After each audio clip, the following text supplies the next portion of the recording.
Hello friends, आज हम Rajasthan board की क्लास 10th की हिंदी बुक क्षितिज का 11th चैप्टर का वीडियो बना रहे हैं। इस चैप्टर का ये फर्स्ट पार्ट है और चैप्टर का नाम क्या है, एक अद्भुत अपूर्व स्वप्न। और मैं आपको बता दूं कि आप देख रहे हैं स्टडी विद अमित और इस चैप्टर के लेखक है भारतेंदु हरिश्चंद्र जी। चलिए हम चैप्टर स्टार्ट करते हैं। आज रात्रि को पर्यक पर जाती अचानक आंख लग गई।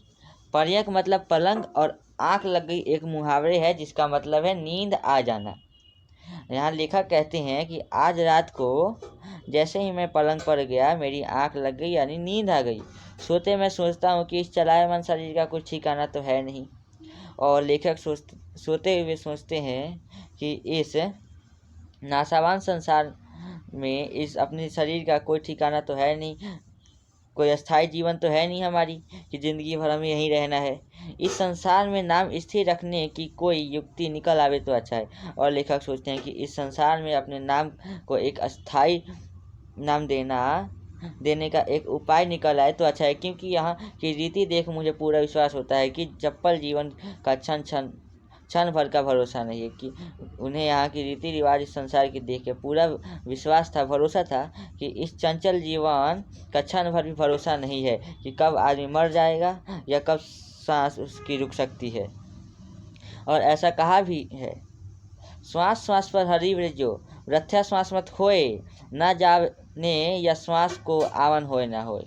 मतलब यहाँ लेखक कहते हैं कि ऐसा कहा भी गया है कि हर सांस पे हमें भगवान का नाम लेना चाहिए, क्योंकि हमें ये पता नहीं है कि आने वाली दूसरी सांस हम लेंगे भी या नहीं लेंगे। देखो, समय सागर में एक दिन सब संसार नाशवान मग्न हो जाएगा, अवश्य मग्न हो जाएगा। और लेखक कहते हैं कि इस एक दिन पूरा संसार सब कुछ डूब कर नष्ट हो जाएगा, सूर्य भी नष्ट हो जाएगा, काल व शशि सूर्य भी नष्ट हो जाएंगे, यानी कि समय आने पर चंद्रमा और सूर्य भी मिट जाएंगे। आकाश में तारे भी कुछ काल पीछे दृष्टि न आवेंगे और आकाश में तारे भी दिखाई नहीं देंगे। केवल कीर्ति कमल संसार सरोवर में रहे वा ना रहे, या फिर मनुष्य के यश का कमल पुष्प भी शेष रहेगा या भी नहीं रहेगा, ये भी किसी को पता नहीं है। सब तो एक तत्व तवे की बूंद हुए बैठे हैं, सभी एक गर्म तवे पर पानी की जैसे बूंद गिरते ही नष्ट हो जाते हैं वैसे हैं। इस हेतु बहुत काल तक सोच समझ प्रथम यह विचार आया कि कोई दिवाले बनाकर छोड़ जाऊं। तभी उनके मन में एक विचार आया अपने नाम को स्थायी करने के लिए कि मैं दिवाले बनाकर छोड़ जाऊं, मतलब एक मंदिर बना दूं। परंतु थोड़ी ही देर में समझ में आ गया कि इन दिनों की सभ्यता के अनुसार इससे बड़ी कोई मूर्खता नहीं होगी। और यह तो मुझे भली भांति मालूम है कि अंग्रेजी शिक्षा रही तो मंदिरों की ओर मुंह फेर कर भी कोई नहीं देखेगा। और तभी उनके दिमाग में यह बात आई कि इस समय जो सभ्यता चल रही है, अंग्रेजी सभ्यता, उसकी वजह से लोग मंदिर की ओर तो कोई देखेगा भी नहीं और उनका ये मंदिर बनाने का सपना अधूरा ही रह जाएगा और कोई उनके मंदिर में जाएगा भी नहीं और उनका नाम भी नहीं होगा फिर। और उस समय की सबसे बड़ी मूर्खता यही होती कि मंदिर बनाते वो। इस कारण विचार का परित्याग करना पड़ा और इस कारण उस विचार का उन्होंने परित्याग कर दिया यानी छोड़ दिया। फिर पढ़े पढ़े पुस्तक रचने की सूझी। फिर पढ़े पढ़े उन्होंने सोचा कि पुस्तक रच देते हैं, क्यों ना हम एक किताब ही लिख दें। परंतु इस विचार के बड़े कांटे निकले, क्योंकि बनाने की देरी ना होगी कि कीट क्रिकेट काट कर आधी से अधिक निकल जाएंगे। उन्होंने फिर कहा कि बनाने में तो देरी ना होगी, यानी पुस्तक लिखने में तो देरी ना होगी, लेकिन जो उसके आलोचक हैं वो लोग का किताब को आलोचना कर करके आधी कर देंगे। यश के स्थान पर शुद्ध अपयश प्राप्त होगा और वो जहाँ यश प्राप्त करने की सोच रहे थे वहीं अपयश उनको प्राप्त होता। जब देखा कि अब टूटे फूटे विचारों से काम नहीं चलेगा, तब लाडली नींद को 2 रात पड़ोसियों के घर भेज आंख बंद कर शुभ की सी समाधि लगा गई। और जब उन्होंने देखा कि ऐसी टूटी फूटी विचारों से काम नहीं चलेगा, फिर उन्होंने अपनी लाडली नींद को उन्होंने पड़ोसियों के घर छोड़ दिया, यानी गहरी नींद में वो सो गए। और फिर सपने में ही और सो गए।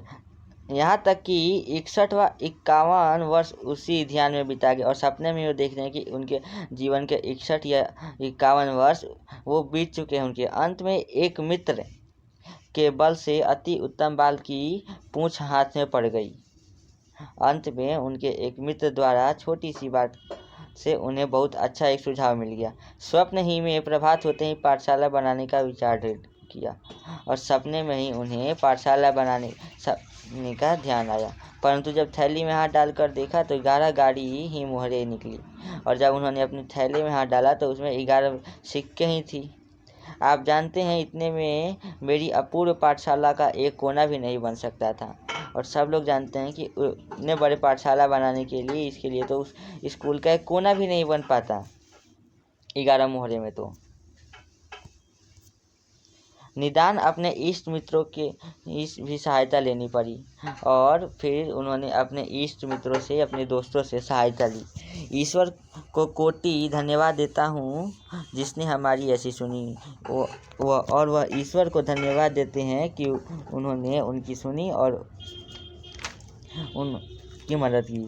यदि ईंटों की ठोर मुहर चुनवा लेते तब भी 10-5 जेल रुपए की खर्च पड़ते। अगर वह ईंटें भी बस लगवा देते स्कूल बनवाने के लिए तभी तो 10-5 जेल रुपए लगते ही।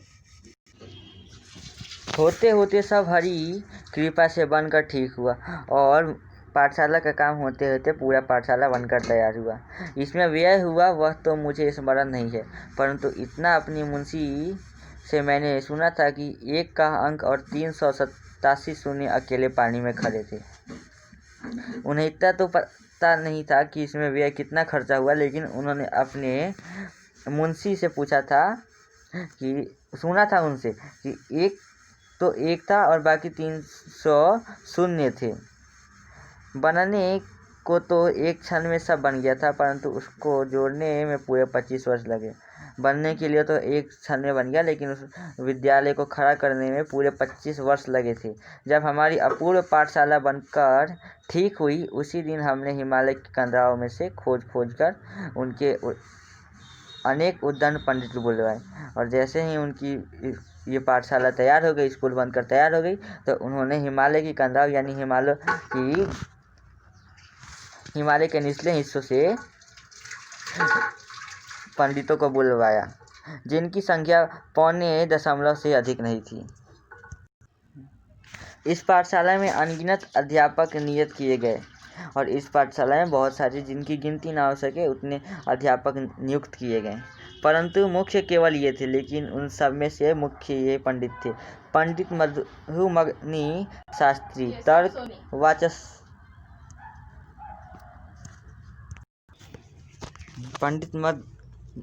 मधुमनी शास्त्री तर्क वाचस्पति थे। ये प्रथम अध्यापक थे उस विद्यालय के। पाखंड प्रिय धर्म अधिकारी धर्म शास्त्र पढ़ाते थे। प्रांतक प्रसाद व्याकरण अध्यापक वैद्यक शास्त्री वैद्य शास्त्र थे। लुप्त लोचन ज्योतिषाभान ये ज्योतिष ज्ञानी थे। शीलदावानल नीति दर्पण ये नीति शास्त्र और आत्मविद्या के अध्यापक थे। इन पूर्वयुक्त पंडितों के आ जाने पर अर्धरात्रि गए पाठशाला खोलने बैठे और इन सारे पंडितों के आ जाने से इन्होंने आधी रात को पाठशाला खोली। इस समय सब इष्ट मित्रों के सम्मुख उस परमेश्वर को कोटि धन्यवाद दिया जो संसार को बना कर क्षण भर में नष्ट कर देता है और उसे जिसने विद्याशील बल के सिवाय मान मूर्खता परदो परनिंदा आदि परम गुणों को इस संसार में विभूषित किया। और इसी समय अपने सारे दोस्तों को और परम पिता परमेश्वर भगवान को धन्यवाद देते हैं जिसने इस सारी दुनिया को एक क्षण में बनाकर और एक क्षण में ही नष्ट कर देता है और विद्या को शील बल के सिवाय मन को और मूर्खता को इन सब को भी वो धन्यवाद देते हैं।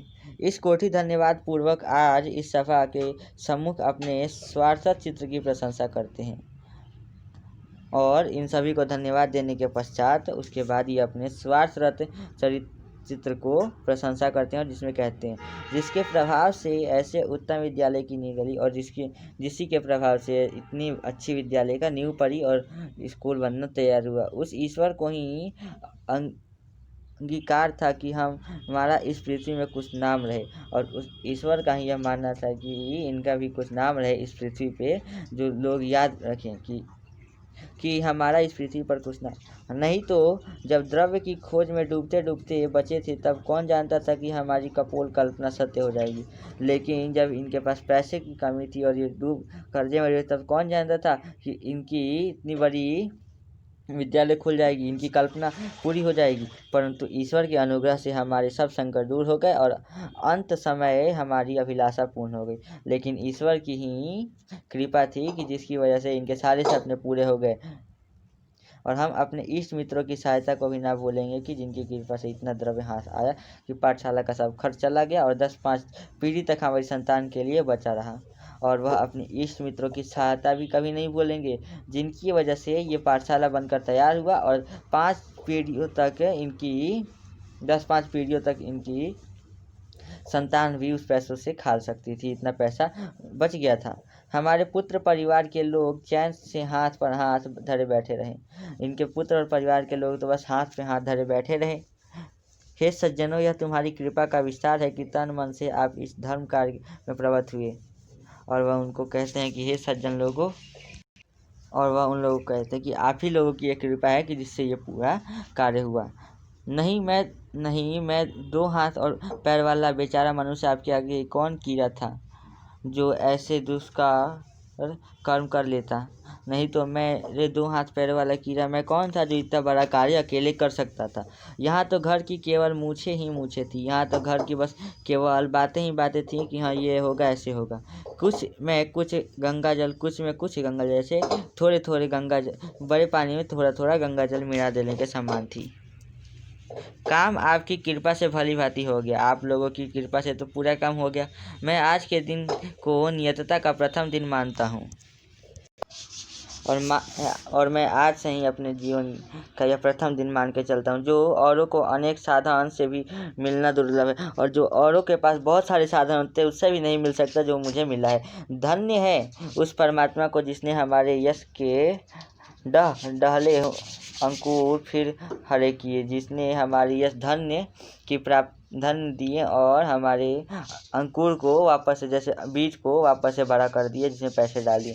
अरे सज्जन शुभचिंतकों, अरे मेरे सज्जन शुभचिंतकों, संसार में पाठशालाएं अनेक हुई होंगी, संसार में बहुत सारी पाठशालाएं होंगी, परंतु हरि कृपा से जो सकल पूर्ण कामधेनु या पाठशाला है, वैसी ही अचरज नहीं कि आपने इस जन्म में न देखी सुनी होगी। लेकिन ऐसी ही पाठशाला कामधेनु यहाँ पे किसके लिए जहाँ जो सारे मनोकामनाएं को पूरे करने वाली गाय थी उसके लिए प्रयुक्त किया गया है कि ऐसी पाठशाला आपने कभी नहीं देखी होगी जो पूरी आपकी इच्छा पूरी कर दे। आश्चर्य नहीं है कि आप इस जन्म में, और आपने इस जन्म में देखी भी नहीं होगी। होनहार बलवान है।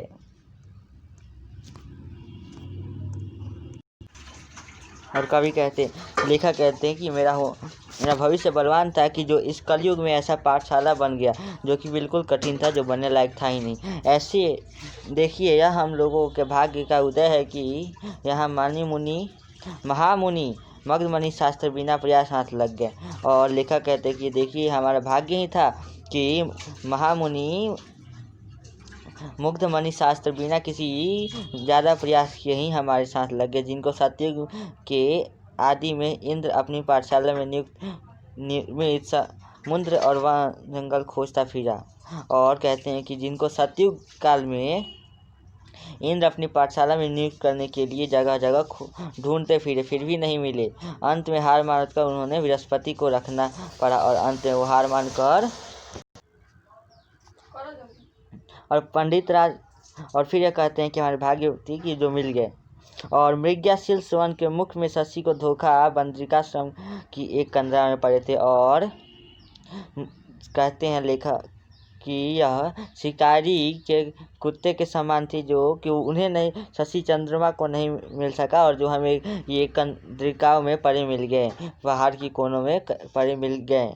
इनकी बुद्धि और विद्या की प्रशंसा करने में सरस्वती भी लज जाती है। यहाँ से उन्होंने सारे पंडितों का हाथ से स्टार्ट किया, हाथ से व्यंग में इन्होंने अब आगे का स्टार्ट किया है, जिसमें कि सभी पंडितों का मजाक उड़ाते हैं। और कहते हैं कि इनकी बुद्धि और विद्या का प्रशंसा करने में तो सरस्वती भी लज्जा करती हैं। इससे संदेह नहीं है कि इनके थोड़े ही परिश्रम से पंडित मूर्ख और अबोध पंडित हो जाएंगे। और कहते हैं कि इसमें कोई संदेह नहीं है कि इनके थोड़े से परिश्रम से महान महान पंडित मूर्ख और अबोध पंडित हो जाएंगे। यहाँ अब इस चैप्टर का पहला पार्ट ख़त्म होता है यहीं पे। और अगर आपको वीडियो अच्छा लगे तो please like share and subscribe करें। धन्यवाद।